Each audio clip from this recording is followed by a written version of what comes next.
All right, so first up, as pressure mounts on the Andrew Holness administration to respond to recent gruesome attacks on women, government, this is her title, Debbie? I believe so. Okay. Says it there. That's what All the producer right. says. Yes, so government backbencher Kerencia Morrison questioned on Tuesday discounts of up to 50% on sentences for persons who plead guilty to a crime.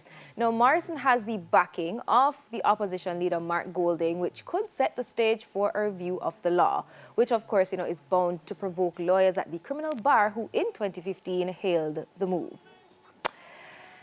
Okay, so we were actually talking about this earlier.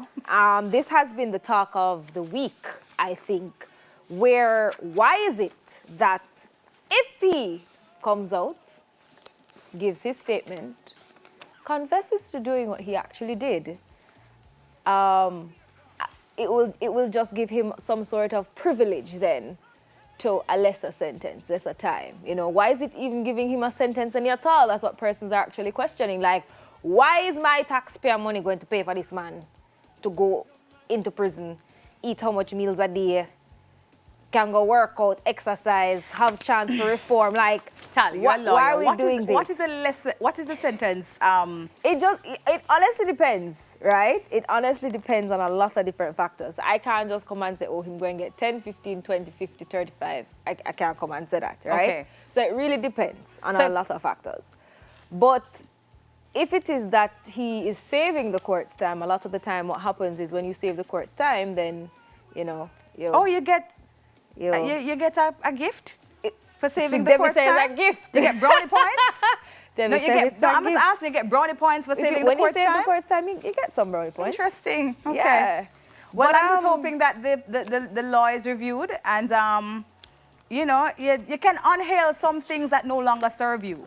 No longer serves society and no longer serves justice and real human rights. And we also have to consider the fact that, okay, now, if he does come out, and if and when he does come out, is he going to go back to his behavior? Is he going to recommit a crime or a similar crime?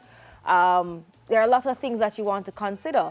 And persons are going to question, is this really just? Because you take away my daughter. My daughter was literally my only child. All she was doing, she was just trying to go to work to earn an honest living, minding her business.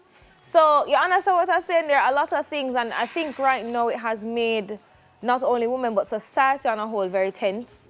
It really kind of wake us up in a way that we haven't been woken up like this in a long time. It's probably since Jasmine Dina. We haven't found Jasmine Dina's yet. And then before that, we've had a lot of missing women, But I feel like one who actually set the stage was Ananda Dean with the Ananda Dean alert now. Mm-hmm. You know what I mean? So there are some cases and some instances where it hits, it provokes, but does that really change anything? We've had since this report of Khandice's death, we've had other reports of missing children and women. And attempts too. And attempts for murder of women as well. And kidnapping. There's a lot going on, and the law, I think that what persons are actually asking for and crying for is that for the law to know, it's a deterrent. We have to make them, try and make it deter them from actually doing these things. And we need to put these stricter measures in place to deter them. Policies just need to be reviewed. So, it's simple. We're going to have to see. I passed a protest recently in Halfway Tree. No means no, so we're just going to see what happens. We'll see what happens. Yeah. Guys, this news, we've been talking about it now, as Talia says, for days, right? Now, the family of Khandice Jackson said they will not accept any sentence less than the death penalty if the suspect, who has reportedly confessed to the murder of the 20-year-old, is found guilty. And I don't see anything wrong with asking for that, personally. I rest my case. You rest your case. I rest my case right there, sir. I rest my case. It's a lot of persons. There are going to be those persons who are going to look at it from the next perspective to say, boy, that we've seen instances where him can change. Or we've seen instances where, boy, yeah, man, there's room for change. There's room for reform. There's room. So, but yet still, we have people who are hurting. I'm trying to figure out if he has done a psychiatric evaluation yet, because I don't hear anybody. Anything like I haven't heard of any reports that he has done, because this took thought. Yeah. It was very calculated. Well, based on the reports that we have been hearing. Yes, we've been hearing. It took thought. It's very well calculated. Man, it's somebody really... who would, and you would have had to reach a stage where, I don't know if it's something wrong in your brain, really, for you to be able to murder her, leave the space that she's in, go work like go about everything your good, day, and say, yeah, man, today's a great day. And then try to figure Wednesday, out where Debbie. would have been the best place to leave her. Just imagine. And then go on a call with her sister, with her relative. Yeah. And play very, very cool. And you call your spouse too and make a joke out of what you just did. I just hope he gets some kind of psychiatric evaluation. It's a lot, man. It's really a lot. I can't blame the family in asking for the ultimate penalty for that. I can't. Yeah. But as we say, we just have to see what happens. Rest my case. On to more news now. Silicon Valley-based Uber Technologies has announced plans to enter Kingston with its services. Uber sent out notifications to potential operators on Monday for persons to register as drivers. Now, the company operates what it describes as a ride-sharing application and food delivery service, and drivers, sign up to provide routes for potential riders who pay using the application. So, it's so interesting because you have the yay and the nay to this, right? They're like, yeah, Uber, we're so excited. And then another set of people are like, I'd be so upset if Uber comes and takes away work from our local taxi drivers and or Get There app. We have a Get There app, so where you can download the app same way. Just like Uber, download the app, show them where you're going, put in your location, they come and pick you up. You can either pay using the app or pay them cash, and they take you to where they're going. But you're tracked along the way. So they're like, I'd be so angry if you guys did not support Get There, and when Uber comes, you're all for Uber.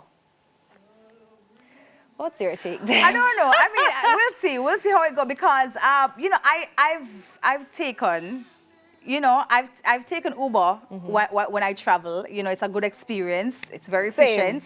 Very efficient, very safe as well. Yeah. And the vehicle them nice oftentimes. Depending on the driver, depending on the category of thing where you. We have. But I was gonna say that as well. Like before I got my own ride. Wear suit too. Yeah, man. Wear suit and wear jacket and tie and come outside and open the door for you. You know that company big up on self. Yeah. And you get to develop a kind of relationship with the operators who work there and the drivers. They get used to you. Yeah, man. You know what I mean? And it's gonna be hard, I think, to penetrate that. It's going to be hard to do that. Because they actually tried in Trinidad and it didn't work out too well. But I know that in Trinidad they have their own app called, I think, Rideshare TT or something to that effect. Because when I was in Trinidad, we used that. Yeah. And it was quite safe. It was quite efficient. I mean, we used it to just get around because it was it's a lot easier. And of course, you're going out, you don't want to be consuming of anything and driving. Yeah. So you want to take a safer route. This was pre-COVID. Right? Pre-COVID. When you could travel. Yeah, and I mean, it would track you. It would tell you how far the driver is or how soon they'd reach, and you put in a number, so when they're outside, they call you, or if they can't find you, that kind of thing. So we don't know if we're going to have to kind of probably push the Jamaican app more a little bit, to kind of give them that because you can always up the services, and up the experience. You will see what if Uber does come and make a change and make our taxi drivers and the companies have to up them status to the kind of car them a drive without them competition is not a bad thing oftentimes, It's just asking for us to evaluate the experience that we currently have and increase it. Simple. Just increase the value of it. Yeah. So we'll see. We'll see what happens, guys. Well, the police are seeking the public's help to locate Clarendon teacher 44-year-old Natalie Dawkins, who has been missing since Tuesday, right? They're asking that you call the Fort Pass police station at 876-987, am I saying that right? 0429 or 987-0489, right? Or police 119 emergency number, or contact the nearest police station. Please, guys, we need everybody's help on this one, all right? We can't sit and act like it's business as usual. And, You know, I'm very happy that we're no longer saying 24 hours before you can actually report somebody as missing. So if you know anything at all, please come forward. Yes, every bit of information is necessary, and Jamaica is a very, very nosy place. Oh, yes. So somebody sees something and somebody knows something. Yeah, everybody knows your business. Everybody knows something. Until something goes wrong. Exactly.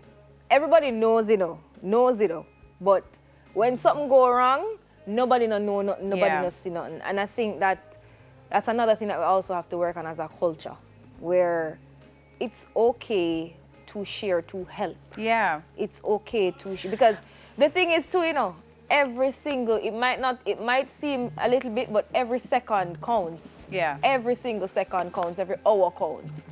So we have to consider that as well. But it's the whole, popular notion of this thing of informal culture. This informal culture, like you don't want to be the one to talk, But in the case of someone's safety, you have to talk. You cannot sit down, and just be okay with the fact that somebody's missing, as somebody's daughter, somebody's mother, somebody's sister, aunt, somebody's cousin. Family member. Yeah. It's hard. And it really could happen to anybody. Anybody at all. Yeah. Guys, talk, talk. And if you don't want to talk, write it. Send a text message, something. Yeah. Say HMDI? Or HMD hide me ID. You know what I mean? Something to that effect. But just say something. Write your name and cross it out. You know what I mean? Something. Just say something. Send out something. HMID, you got jokes, girl. I'm just saying, but, yeah. Yeah, that's all for our trending topics.